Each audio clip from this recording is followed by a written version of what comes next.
Hello, Assalamu alaikum, dear students. I hope that you all are fine.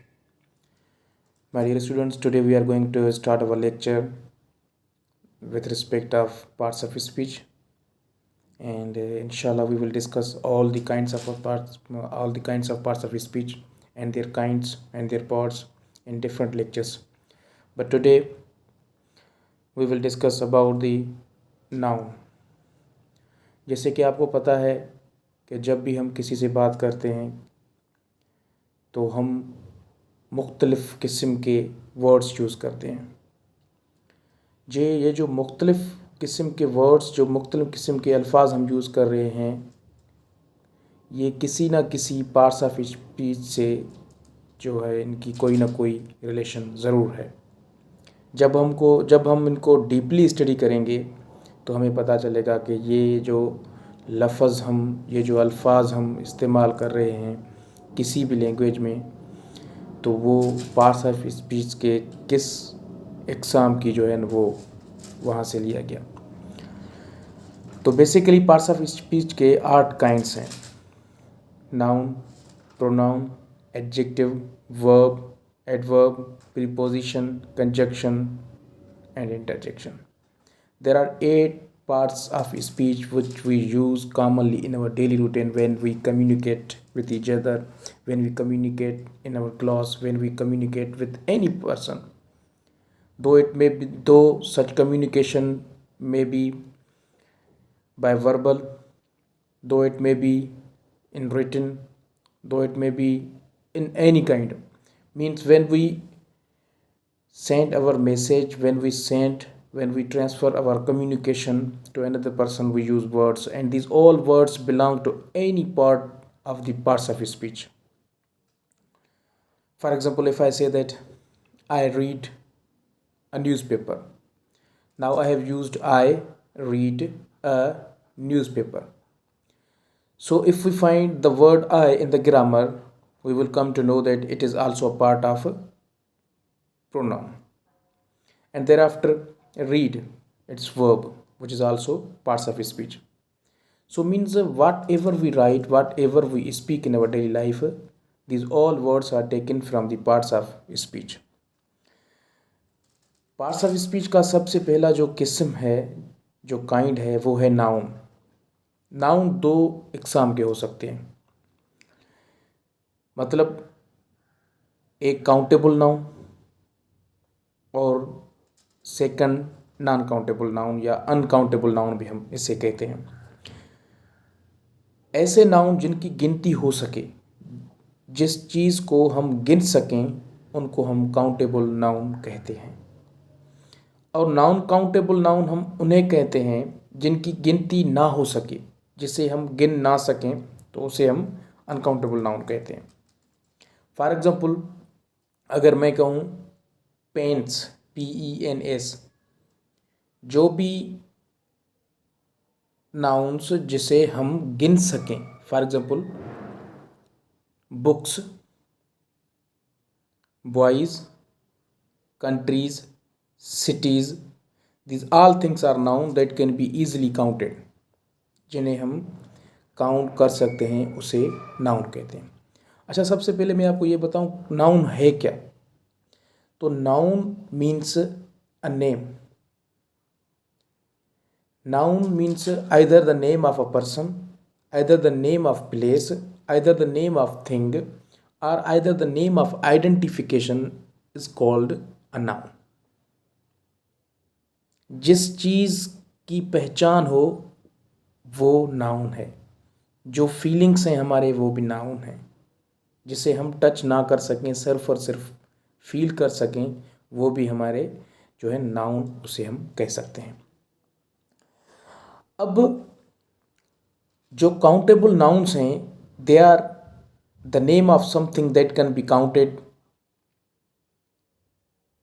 It may be singular as well as plural. जो countable noun हैं उनको further हम divide करते हैं 2 kinds में। Countable noun, it may be either singular और plural. और जो अनकाउंटेबल नाउन्स हैं, वो उनकी जो प्लूरल है वो नहीं बन सकता। So means we cannot make an uncountable noun in plural noun. For example, book countable noun है, बुक्स इसकी प्लूरल है. Pen countable noun, pens. Ring rings हो गया. Boy boys. Room rooms. Colour colours. Country countries. ये जो भी चीज़ें हैं हम इनकी जो है ना प्लूरल ईजिली बना सकते हैं. And as per the rules and regulation of the grammar, the plural form of an uncountable noun cannot be made out. ये एक रूल है ग्रामर का, ठीक है. और जो अनकाउंटेबल नाउन्स हैं उनकी अगर आप जो है डेफिनेशन देख लें तो आप लिख लें. मैं आपको बताते जा रहा हूँ. An uncountable noun are a noun means that can not be counted. वो नाउन जिनकी गिनती ना हो सके, जिनको गिनती हम ना कर सकें, उन्हें जो है हम अनकाउंटेबल नाउन कह सकते हैं. और and secondly it has no plural form. It has no plural form. इनकी प्लूरल फॉर्म हम बना ही नहीं सकते क्योंकि इनकी जो गिनती है वो गिनती नहीं हो सकती. जिस चीज़ की हम गिनती ना कर सकें उनके प्लूरल फॉर्म नहीं हो सकते. ये बात जो है ना आप दिमाग में रख लें. ये चीज़ आप हमेशा गलतियां करते हैं, ठीक है. और जो काउंटेबल नाउन्स हैं इनके साथ हम आर्टिकल यूज़ करते हैं ए और एन. याद रखें, a and an can be used with countable nouns, not uncountable nouns. अगर मैं कहूँ बुक मीन्स अ बुक मैं कह सकता हूँ. और उसके बाद अगर मैं कहूँ pen, a pen, I have a pen, मेरे पास एक पेन है. I have a motor bike, मेरे पास एक मोटर बाइक है. I have a book, I have a ring, I have a mobile. क्या मैं ये कह सकता हूँ I have a water? No. I have a rice? No. I have a milk? No.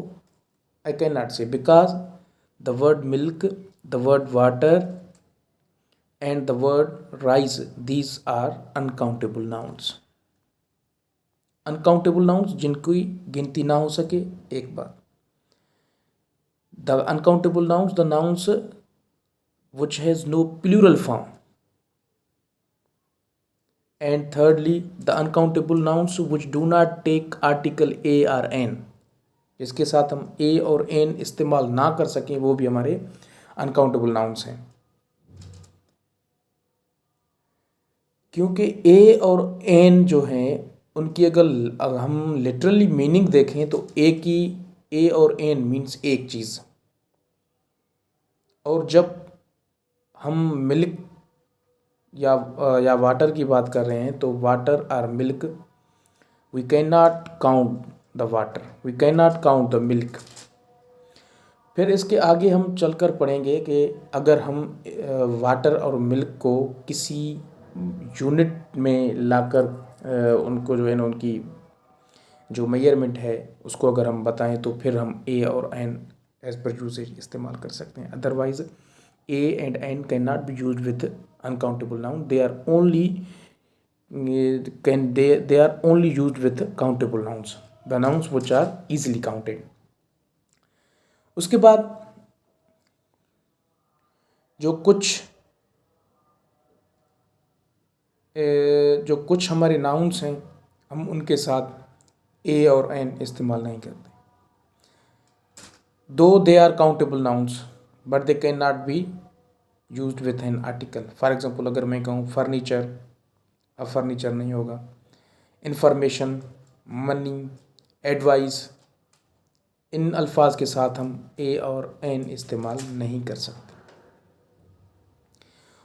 उसके बाद जो अनकाउंटेबल नाउन्स हैं उससे पहले ए, एन और वन हम नहीं लिख सकते. फॉर एग्जांपल अगर मैं कहूँ कि चेयर्स तो चेयर्स नहीं होगा. बॉयज़, अब बॉयज़ नहीं होगा. तो ये जो चीज़ें हैं ये आपको समझनी चाहिए। ये जो है न बिल्कुल जो है ना बिगनिंग चीज़ें हैं, और हमें चाहिए तो हमें जो है ना इस चीज़ों का इल्म होना ज़रूरी है।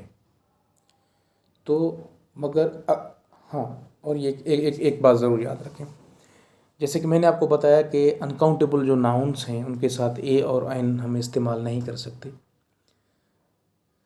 There are some particular words in grammar that can be used with uncountable nouns. For example मैं आपको बताते चलता हूँ।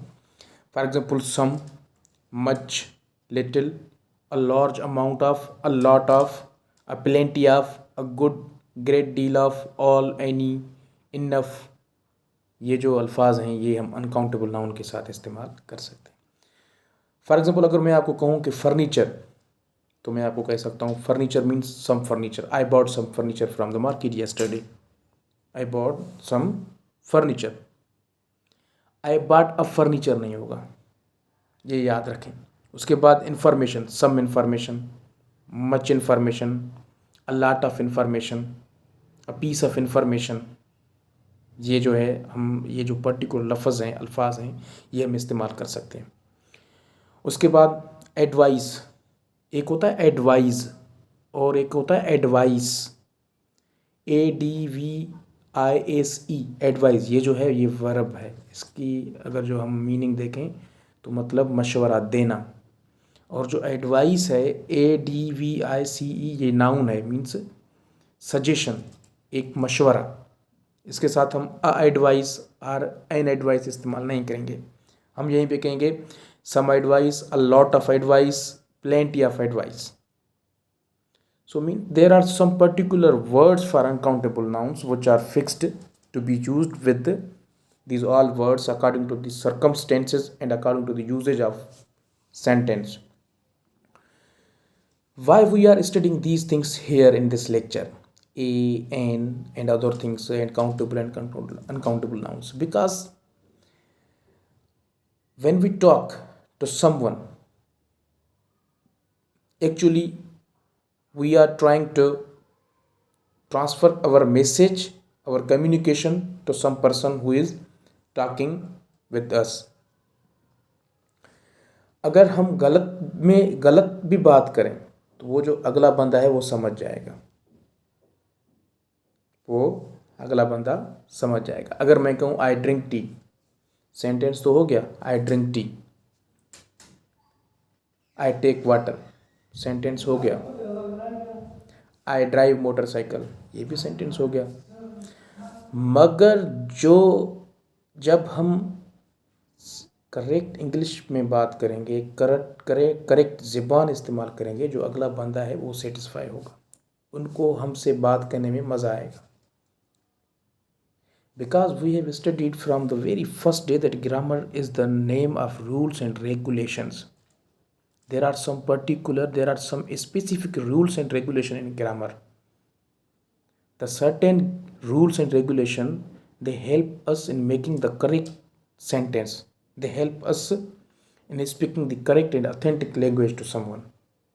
If we do not follow these all rules, we can communicate easily, but it shall not be correct language. It shall not be suitable for us for the future time. तो ये जो lecture था मैंने आपको deliver करने की कोशिश की। मैं उम्मीद करता हूँ को आपको समझ आया। अगर आपको कोई भी इसके हवाले से कोई क्वेश्चन वगैरह हो तो आप कमेंट में मुझे कमेंट कर सकते हैं। इंशाल्लाह on the next day we will be here with a new topic. Thank you. अल्लाह हाफिज़।